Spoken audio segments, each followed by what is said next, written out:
ছাত্র জনতার গণ অভ্যুত্থানে শেখ হাসিনা পালিয়ে যাওয়ার পর থেকেই গুম, খুন, অর্থ পাচার সহ নানা অভিযোগে আওয়ামী লীগ নেতাকর্মীদের বিচার চলছে।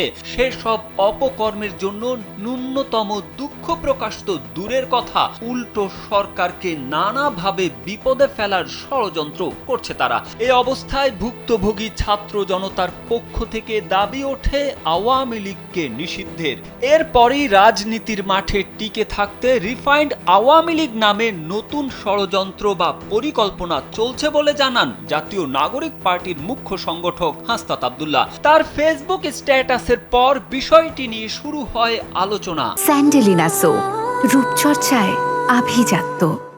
হাসনাতের সেই স্ট্যাটাস নিয়ে এবার প্রতিক্রিয়া জানিয়েছে সেনা সদর দপ্তর। সুইডেন ভিত্তিক নেত্র নিউজের এক প্রতিবেদনে এমন প্রতিক্রিয়া জানানো হয়েছে।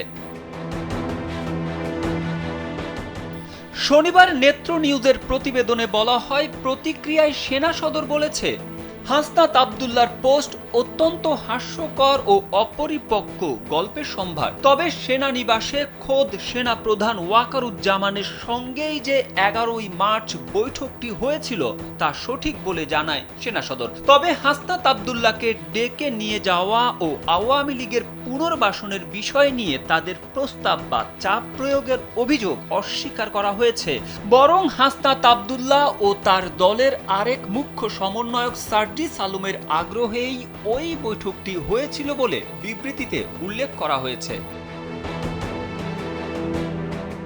নেত্র নিউজ জানায়, একজন মুখপাত্রের মাধ্যমে বক্তব্য দিয়েছে সেনা সদর। হাসনাত আব্দুল্লাহর পোস্টকে সম্পূর্ণ অরাজনৈতিক স্ট্যান্ডবাজি বই, অন্য কিছু নয় বলেও মন্তব্য করা হয়েছে সেনা সদরের বিবৃতিতে। তবে সেনাবাহিনী প্রধানের সঙ্গে ছাত্র নেতাদের বৈঠকে কি বিষয়ে আলোচনা হয়েছিল তা স্বতন্ত্রভাবে নিশ্চিত করতে পারেনি নেত্র নিউজ।